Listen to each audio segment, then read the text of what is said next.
in Cheektowaga, New York. It's the finals of the $115,000 Greater Buffalo Open. And the Sliker contingent all smiles at this point, rightfully so. Their son leads by 11 pins, and he is working on a turkey here in the 7th. Better keep striking, though, because Branham is dangerous. And the Good Guy Award, 1978 Steve Nagy Sportsmanship Award recipient. One of the nicest players on the tour. I'm surprised he didn't win it more years. Yep.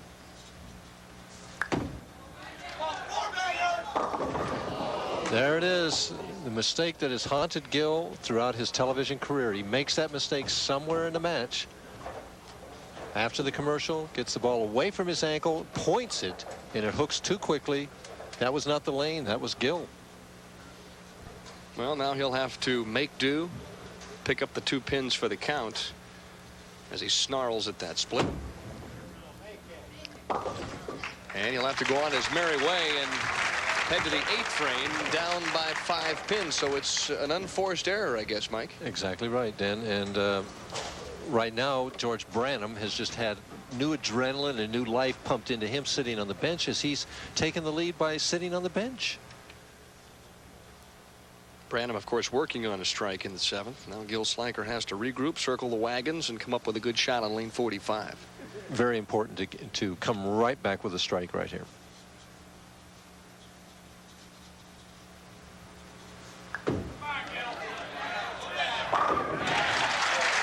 See, the shot is there. It's the concentration. I mean, you've got to be able to do it on every shot. Unfortunately, the competition is so severe out here that you can't afford that one mistake. You know, Gil has also won several regional titles. He knows how to win, but I think it's become more of a mental thing with him than anything else. Much the same probably with Ernie Schlegel, who spent all those years bowling so well on the national tour and just couldn't win a title.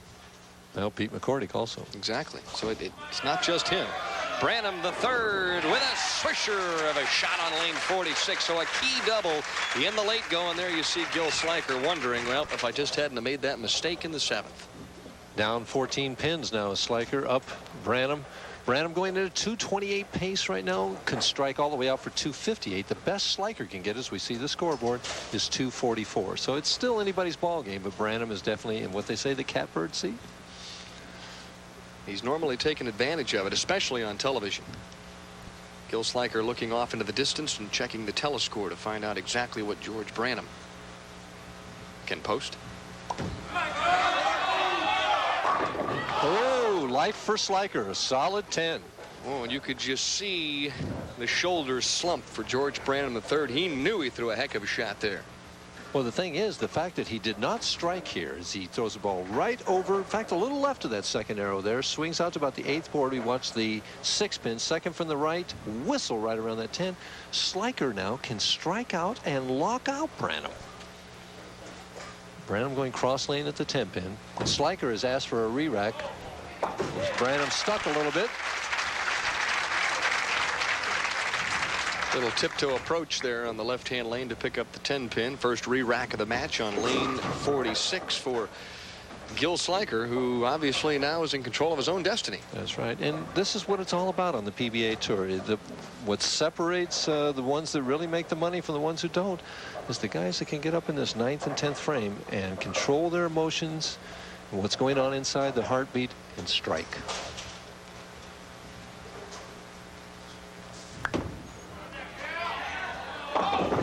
Same mistake he made the time before, the identical shot. Just the feet got fast, arm swing got away from the body. You just don't win matches making mistakes like that. Boy, that looked exactly like the same shot in the 7th frame. And for Gil Sliker, who didn't have a commanding lead, but certainly was in a position where he could win the opening match, things have not worked out the way he would have hoped. He's just not been able to make the shots on the right-hand lane the last 2 tries. Well, he's down 25 pins. He can strike out for 212, which would force Branham to at least show up for the 10th frame and to avoid getting a 7-pin split. You know, Gil stuck, or I should say he struck, what, twice on the left-hand lane? Or the right-hand lane, rather? Mm-hmm. Struck in the 1st frame there, and he struck in the 5th frame. And then threw 2 splits in the 7th and the 9th. Boy, how quickly it changes. It's amazing. He's thrown some absolutely perfect, pure shots, and then he's thrown some shots that I know he'd like to have back. Well, if he strikes out here, he's going to wind up with 9 strikes, Dan. For 212. When you start playing tit-tat-toe, though, and you get those X's and circles, even though the X's may win, those circles take their toll. Yeah, they'll come back to get you. Boy, 9 strikes. So it's up to Gil Sliker to try and strike out. Give himself any chance whatsoever. Well, remember last week when we watched Dennis Jakes, who was wired on that right lane, throw a double pinochle in the 10th frame, and the Weber contingent of Weber and McDowell went all the way to the championship match. So you never know. But Gil, right now, if he got a spare in either one of those 2 frames, was still right in this match. Winner of this match moves on, and the loser takes home a check for $4,000. Left-hand lane's been a good one for Gil Sliker. Struck every time on it. Yep. Could be 7 for 7, but it's maybe not going to be enough. That one skids a little further, gets a little help from the 5, and swishes the 7 out. So Gil Sliker with a bit of an ironic game. Some great shots and some bad shots. And right now, George Branham needs to, he can open in the 10th frame and still win, but if he gets a 7-pin split, he could still wind up with a tie or lose.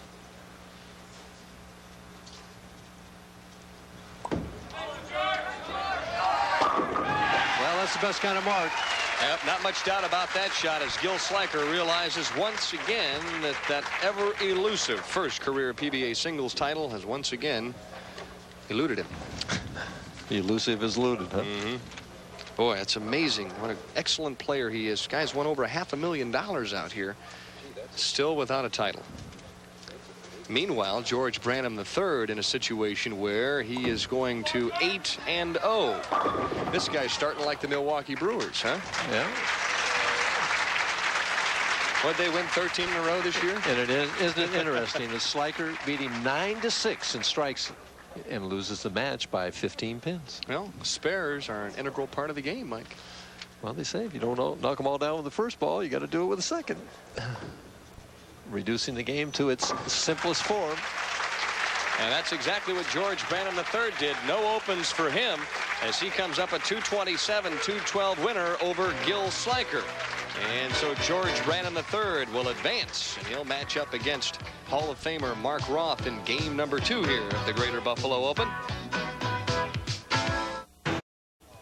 And there you see the contestants for match number 2. PBA Hall of Famer Mark Roth and the upstart George Branham III. Do you think Mark is thinking back to that Brunswick Memorial World Open? I don't know if Mark is, but I think George is definitely thinking back to it.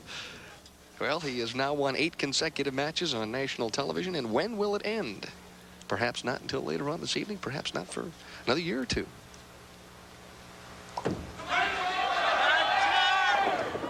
Got a little fast, not enough lift with the fingers. The ball sailed on him. See him put his palm down like that means slow down.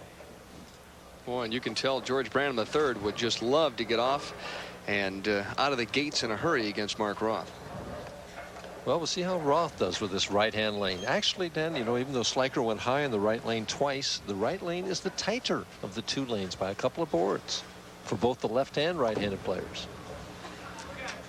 Gil stopped up to the booth after that opening match loss and said that didn't feel like he threw too bad a shot in the 7th, but the one in the 9th was definitely not a good shot for him. Yeah, he said he broke all track records getting into the foul line on that shot. So. And here you see a man who has gotten to the foul line in just tremendous form for many, many years. 32 career titles, and there you see his average on the television pair. Not too shabby.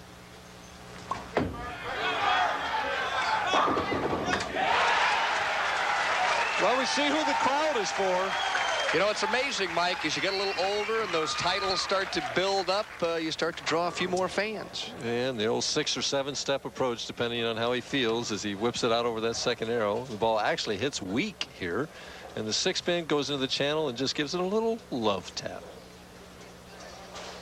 And there you see Mark looking for more. How about it? Oh, a little kick there. That's a little Elvis move, huh? Gets a little help. Roth looks for the opening double.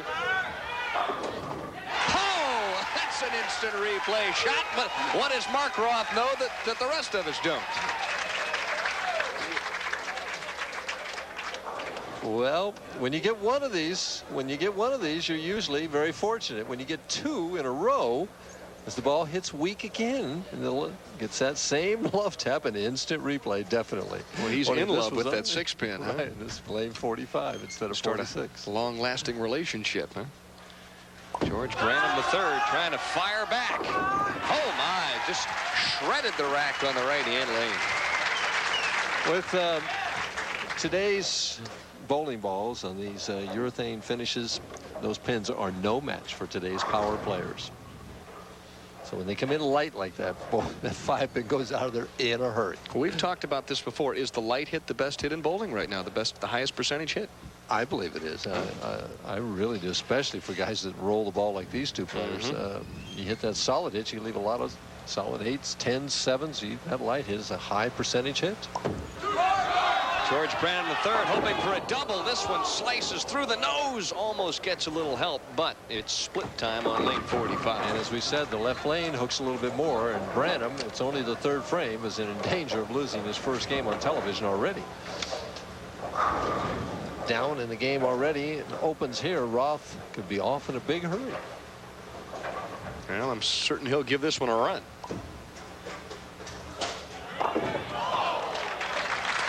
Almost dancing out of the back end. Well, Mark Roth steps up with a double and leads by 22, and he would love to extend that lead in the early stages of match number 2 here in the $115,000 Greater Buffalo Open, week number 10 of the PBA Tour on ESPN. That looked like he gave that to Tug LaRue that time. Little tug shot to the left. You noticed that, huh? The old 6 or 7 step. I don't know how many he's taking this time, but watch the backswing. Used to be real high. Now, well, just about to the top of his head. The deep knee bend. Look at that right knee bend. Watch the follow through. He comes up, but after the ball is gone. Left arm out, similar to Walter Ray Williams.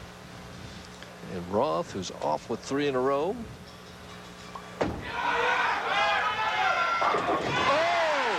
Well, Mark Roth has 4 in a row, and he is heading for more here in Buffalo. Fans are loving it. He leads by 42, but still a lot of work left for Mark Roth.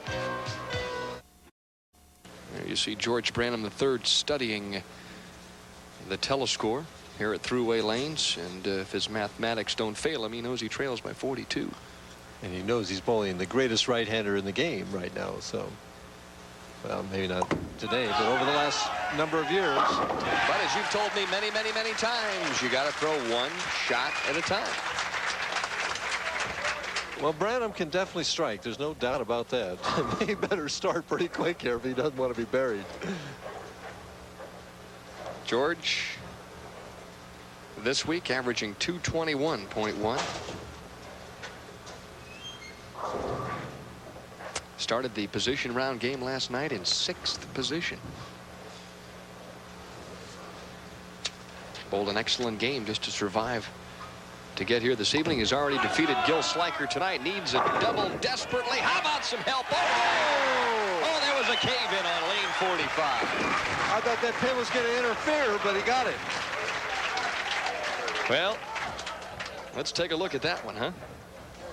And we're going to watch the head pin go to the sideboard. Watch that head pin. It goes to the sideboard. We can't see it gets in the way. The 6-pin is laying there, but it had enough power to hit both of them and knock it over. Roth with 4 in a row, looking for number 5. Little hop, skip, and a jump from George Branham III. Mark Roth loads up and heads to the line. Well, he's got 5 in a row, and Mark Roth, I know, had a chat with you before the telecast this evening, Mike. And he told me that if he shot 300 out here tonight, as he was just striking at will in practice, that he would bowl the next game left-handed.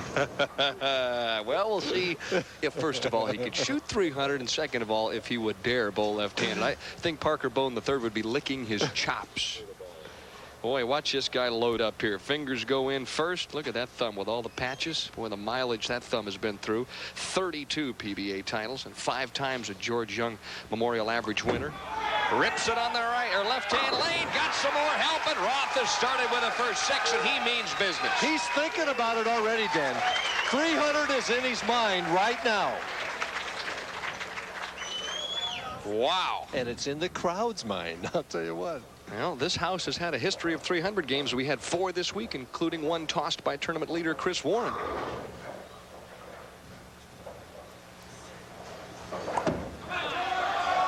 George Branham fighting for his life at this point, strikes in the 6th, but nevertheless, that turkey just brings him back to trailing by 42 pins. You know, back in 1979 here at Thruway Lanes, Joe Berardi shot 300 during the championship finals. Only it was lanes 47 and 48, right next door to the television pair here. At that particular time, on our telecast, we only have 1 game on, so he bowled it before that game went on the air. That's a tough break indeed. It cost him a few dollars and cents, but nevertheless, Joey, I'm sure will never forget that.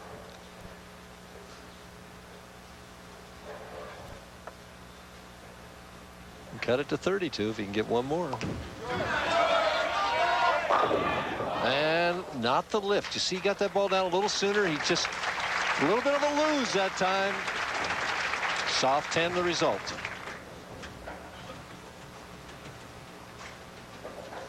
Right now, though, the issue of this game is not so much the I don't want to be redundant, but it's not so much the issue. What everybody's thinking about here is this Roth going to keep the string going? Uh-oh. Well, lapse in concentration this time by Branham. We saw it by Sliker twice last game. Well, it's easy to get sidetracked and start thinking about Mark Roth, and boy, does he take any time at all? No way. Grabs it off the rack, stands up, and gets ready for shot number 7. And it doesn't matter how important the shot is, he always reacts that way. He's anxious to get there and throw the ball. Look at it come. Roth has got it riled up here at Cheektowaga, New York, and the fans are loving every bit of it. How about this, Mike? Should Mark Roth end up with a 300 game this evening and win $25,000 from the good folks at True Value Hardware and the prize money, no matter where he finishes, he would become the all-time leading money winner in PBA history. Oh, you're on the ball tonight, Denny. Oh, my goodness. He trails Earl Anthony by a fraction more than 28,000, but boy, oh boy, things could turn around here this evening.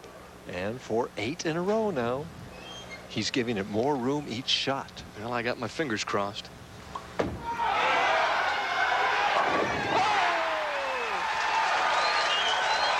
Well, we're just 4 strikes away from perhaps a little history. 8 in a row for Mr. Mark Roth, who towels himself off a little bit. And right now, George Branham III is just trying to get out of the way. Exactly right. He just wants to say, hey, I want to throw 2 strikes and sit down and watch. As he shreds the rack on lane 46, there you see Mark Roth. Look at the determination on his face. He's pumped up. And I told you he was thinking about it 3 frames ago. Wow. As Mike mentioned, he was striking at will in practice, and I think he had a feeling he had a pretty good shot here on the television pair. Well, the thing is, Dan, he started off a little shaky with those 2 love taps, but since then he's been throwing the ball better every shot. And George says, oh, there's nothing to this game. But I've run into a buzzsaw. Well, Mark Roth came very close to shooting 300 one other time on national television. 1975 in Kansas City when he won his first PBA tournament. He had 299 left to just a ringing 4 in the 12th shot.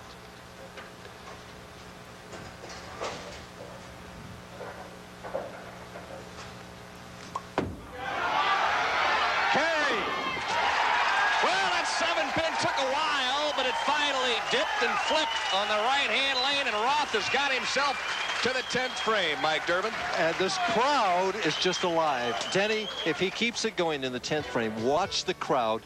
The excitement go up on each shot, and the volume, the decibels go up on each shot. Right over the second arrow, swings it wide to about the 7th board. Watch the 7-pin. It's the last one down. Just nudged it twice. Now we're here in the 10th. It is quiet at Thruway Lanes.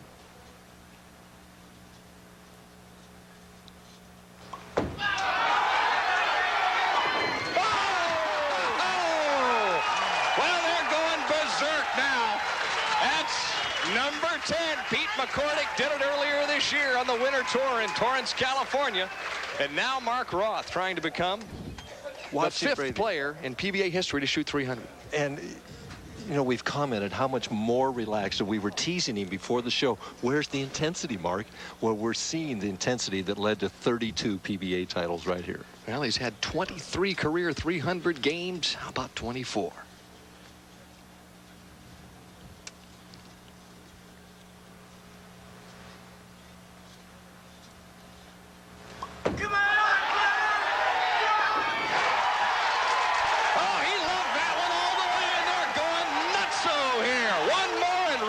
Got $25,000 and he becomes the all-time leading money winner. Boy, you couldn't write a better script, Mike Durbin. Denny, I don't know how nervous you are. I know my heart's just beating a mile a minute right now.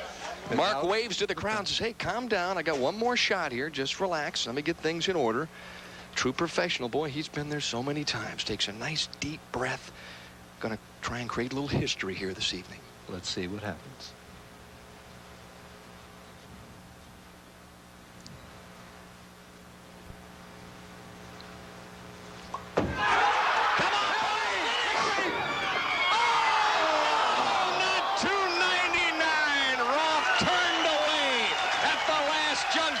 Gets the high five, and Mike Durbin, you can't come any closer than that to a El Perfecto.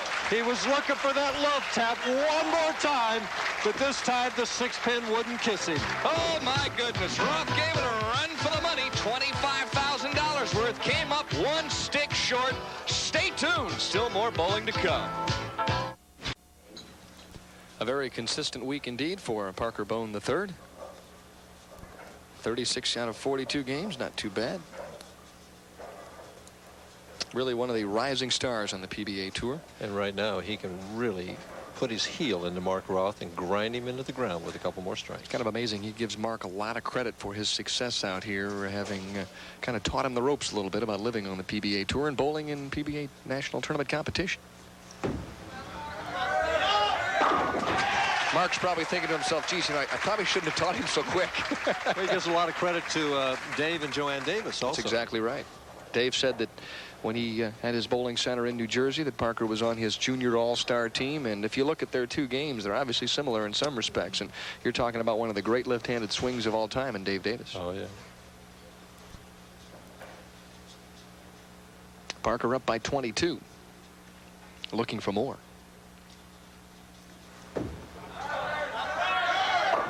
Oh, boy. A chink in the armor. I mean, a big chink. That might be a chunk. He's only going to be ahead by 7 pins now, and Mark Roth suddenly has new life breathed right into him. You'll see Roth's nostrils start flaring at this point. He realizes all of a sudden he's got a second coming perhaps here. Parker Bone nearly bounces 6-pin out of the gutter, but we'll have to settle for 9 out in the 8th frame, and he has 184 through 8 frames. Mark Roth working on a spare, shooting in the 8th, trails by 7 pins.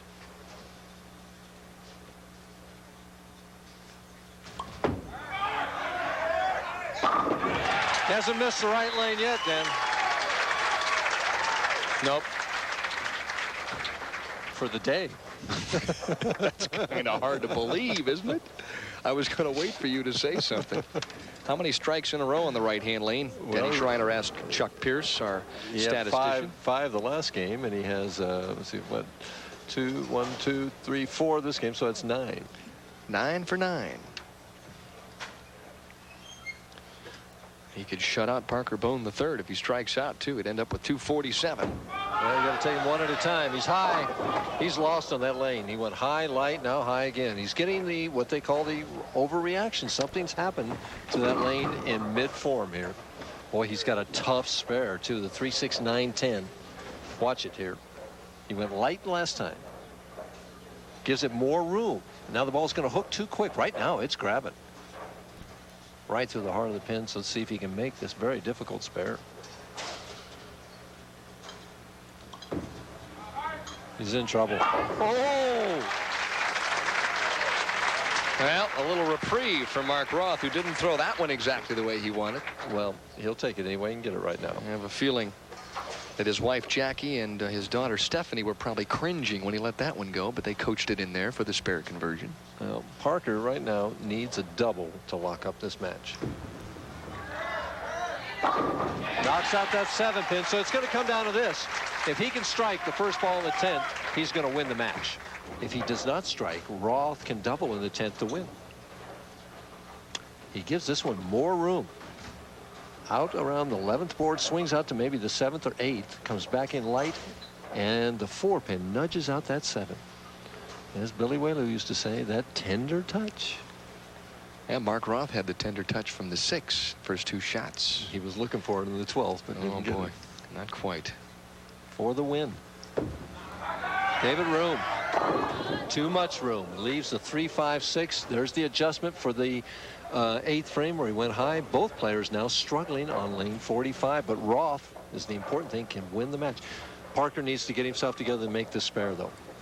As he gets it way out there in the weeds, comes back light. Remember that 1 pin has to hit 3 to strike for a left-hander. Didn't hit it. Well, now he needs to convert the cross alley spare. Perfect. Boy, nice shot. See how he flattened that out? He did not throw a big sweeping hook on that shot. He straightened his wrist, flattened that wrist out, and kind of threw the ball just what they call a fudge knuckler at that spare, and it made it. In other words, you don't lift the ball perhaps as much as you do on your strike ball. Right. See if we see the spare. He's right behind it here. Deep knee bend. Stays behind it. Ball did not turn around. Hand did not turn around the ball, rather. Needs a strike for 224, and he nails it. So Parker Bones shoots 224, makes the big error in the 8th as Mom looks on, and now Mark Roth in a position where he can come from behind to win again. Needs 2 strikes and 8. He's thrown 9 consecutive strikes on the right-hand lane.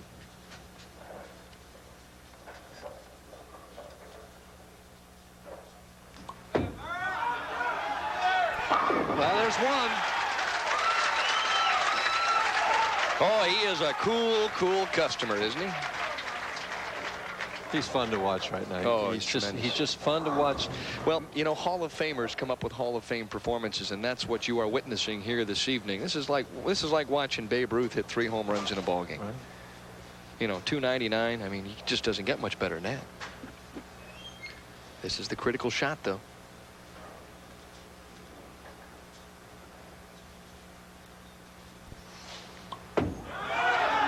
Light.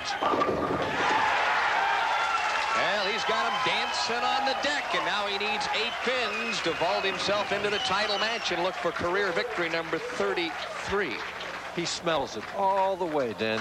He smells it, even though he's struggling on lane 45 right now. He's zeroed in his concentration and the job that has to be done. Right now he needs 8, and he's just thinking one thing: strike, hit the pocket. 7, though, we'd have a tie in a 2-frame roll-off.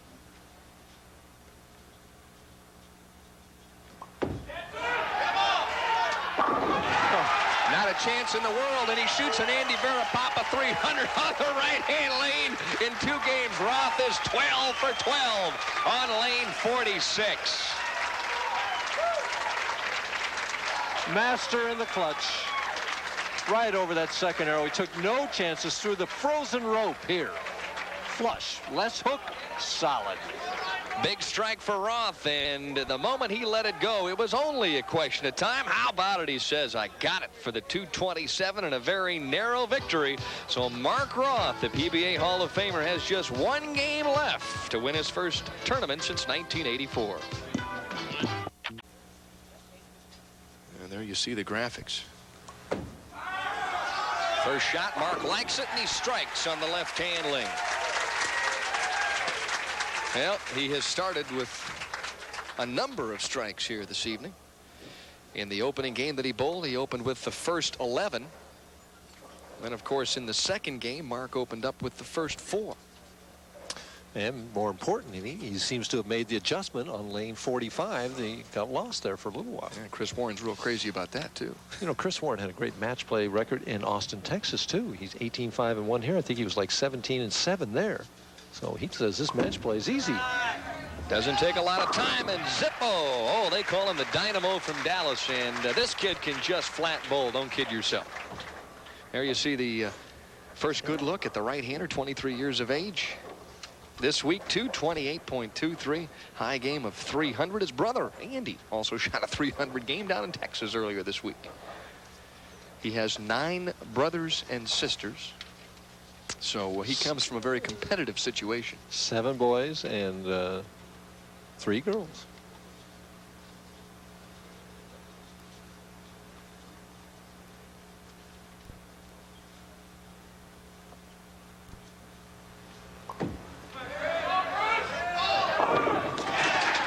Well, I don't know anything about strategy. This kid. And there is his mother, Mary. As believe me, she's a little more nervous perhaps than she might look at that point. Flew in from Dallas earlier today to watch her son bowl. She introduced him to the game of bowling when he was about 12. He obviously caught on in a hurry. Mark Roth has been perfect on the right-hand lane for the entire evening. And just as he gets started, he hears something in the background, and he very alertly stops.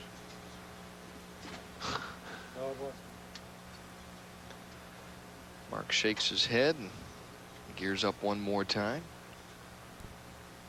Gets so quiet in the bowling center that just the slightest sound can set a player off. There was a waitress in the back here emptying an ashtray and banging. I don't know if that's what he heard or not, but I heard it. No tips tonight.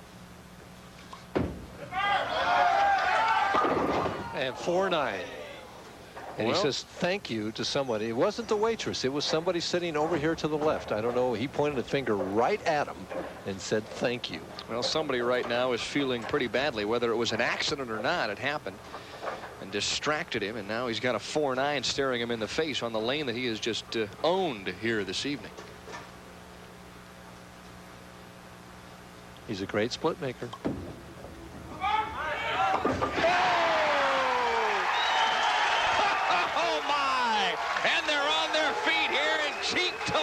Chanting, Roth, Roth, Roth. I thought he hit it too full. Got to hit that 4-pin on the left side, aiming at about 1/8 of an inch at 60 feet. It just clipped the 9 and says, all right, take that. Well, Roth goes back to work on the left-hand lane. Trying to dig in, and he does. Reaches out, slaps that 7-pin right out of play. The intensity's there, Deb. Boy, we've been kidding him all week long. Mark, you're too loose. You need to tighten up a little bit. Flush in the pocket. 2-pin goes up over the 7-pin and then hits it on the way down. Yeah, that's 2 points for a takedown. No question about that. Chris Warren, undaunted at this point, though. Hey, I'm taking a walk in the park. I opened with a double. No big deal. Watch his first step. He picks that toe up and then puts the heel down. And takes 5 quick steps and strikes at will. Well, he's 5 foot 5 inches tall and weighs a strapping 115 pounds. That ball he's swinging right now is about trouble. That's about 1/9 of his total gross weight. That 16-pound bowling ball. But he starts with a turkey. Hey, he's fearless, this kid. Made the championship finals just 4 weeks ago in the Austin Open and defeated Pete McCordick in his opening match before losing to the eventual winner, Kent Wagner, 227 to 189.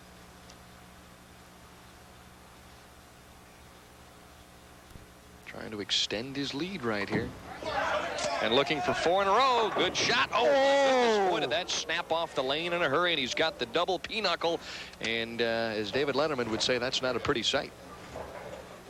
He got it wider, and it hooked quicker. Out to about the 6th board. Now watch how much this ball hooks in the last 15 feet of that lane. Right through the heart of the pins when it looked like it was going to be flush. You thought it was solid. So did I. Boy, it sure looked like it. Boy, but major overreaction. Just maybe hit it too good. Gave it too much room and got the overreaction. He's right. Well, he'll give that double pinochle a run and just barely miss. Well, he went for it boldly. Cost him 2 more pins and count. Well, the match kind of turns around a little bit at that stage, and Mark Roth has been in the right spot at the right time all evening long. Let's see if it continues.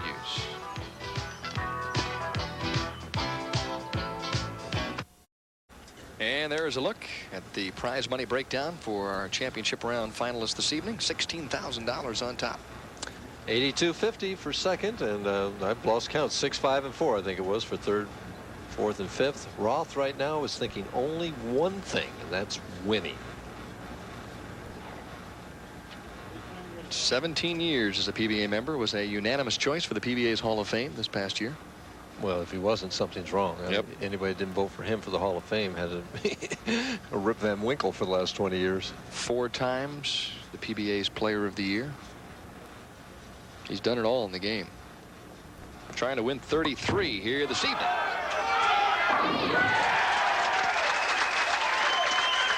You know, it's funny though, Mike, in watching Mark bowl the last month, he has really bowled well.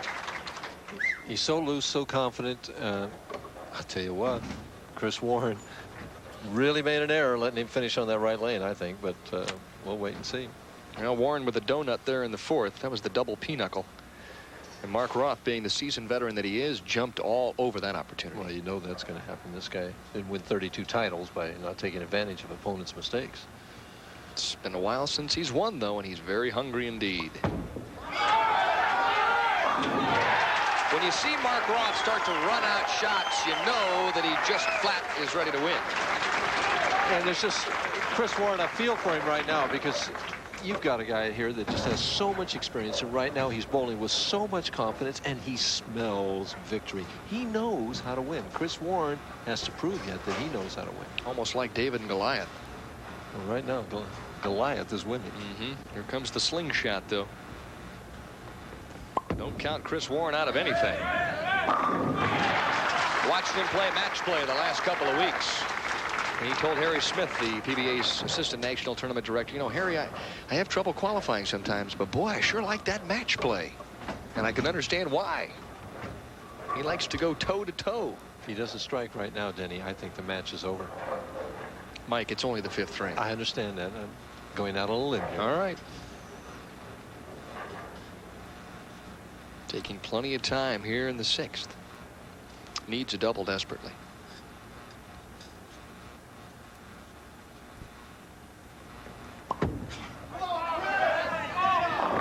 Oh, got that light hit. Now, he made that adjustment for that high hit. Boy, he has vicious carry. He hits that pocket. But he keeps himself alive right there. Told me in one match game block this week, he left 38 10 pins, made a change with his equipment, and that was the difference in the tournament. That ball barely got to the head pin, but see it hit the 2, come back and get that wall shot. Back to Mr. Roth on the right-hand lane. He's got a turkey working. 4-bagger now, Danny. Well, I don't know what the price of admission was here this evening at Thruway Lanes, but they got a bargain, yes. Yeah, this is the sports bargain of the summer, I have a feeling. You'll find people who sat here this evening remembering 20, 30 years from now they saw Mark Roth shoot .299. And then plus it's just a treat to watch him bowl right now. He's just bowling with so much confidence. He just so much experience. He just knows what to do, and it's like history being made. You know, as you say, they'll look back on this. He wants another re-rack, 2 re-racks in a row in that left lane. Those are his first 2 of the game, I presume. Yes, and again, the rule is that he gets 3, and then if there's 10 pins standing at the other end of the lane, he's got to shoot them, even if they're on top of one another. Didn't it used to be where you got, what, 2, and then you would bring Harry Golden over, the national tournament director, and it would be his choice at that point? Right, and the tournament committee decided that Goose was getting too much TV exposure, so they changed the rule. I understand. No, really. It was an effort to make our telecast go a little faster. Well, it's gone very quickly here this evening because these professionals have just flat struck. Oh, Roth is down on one knee, and that happens about once a tournament. When he gets down and starts asking for one, normally it's a pretty solid shot. Look at the loft. Watch the loft. Out there almost to the dots. Out to about the 8th board. Whatever trouble he had with this lane, he sure solved the problem. When 60 Minutes sat down. To those 10 pins at the other end of the lane, and Roth with a possible 259. Well, see, that almost locks it up because he can open in the 10th and still shoot 227, and the best Chris Warren can get is 226. So Chris Warren has to strike out to hope something disastrous happens to Roth. Well, you have to start from the very beginning. First shot in the 10th.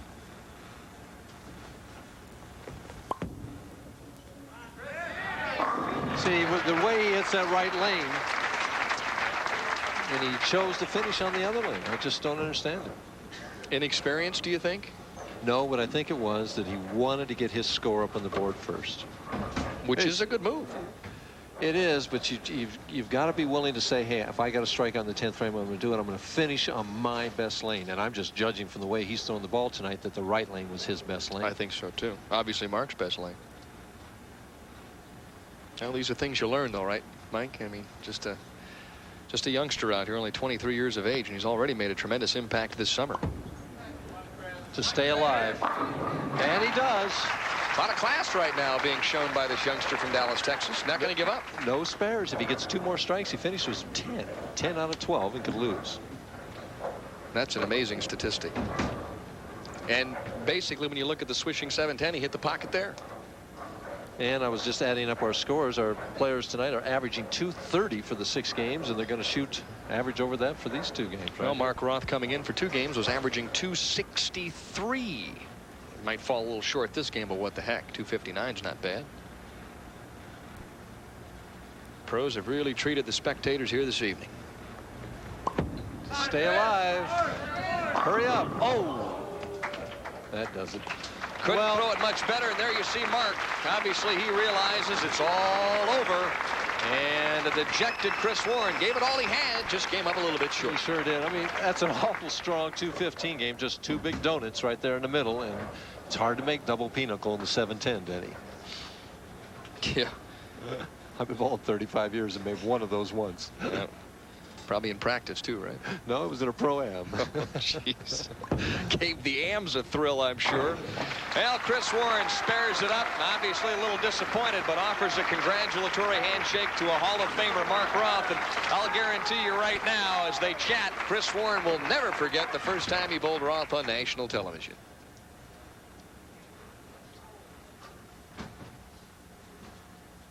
All that's left now is the icing on the cake for Mark Roth.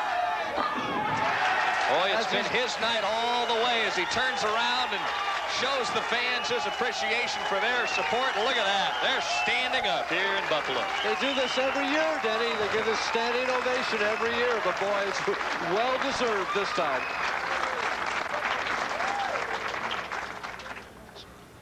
Roth with career title number 33, and with the $16,000 added to this year's earnings, he now goes to a little better than $66,000 and will trail Earl Anthony by only a little more than $12,000 to become the all-time leading money winner in PBA history. Could have done so earlier tonight, though, with a possible $299 game, as Mark waiting to look over at the monitor, realizing that he is now the champion. And if he strikes on this ball, Dan, he's going to wind up with 30 strikes for 3 games. 30 out of 36. Come on, ball hook a little bit. Ho, ho, ho, ho. Well, they'll never forget this one this evening, and I'll guarantee you that Mark Roth will watch the replay of this Greater Buffalo Championship for many, many years to come, wondering what happened with a 12th shot in game number 1.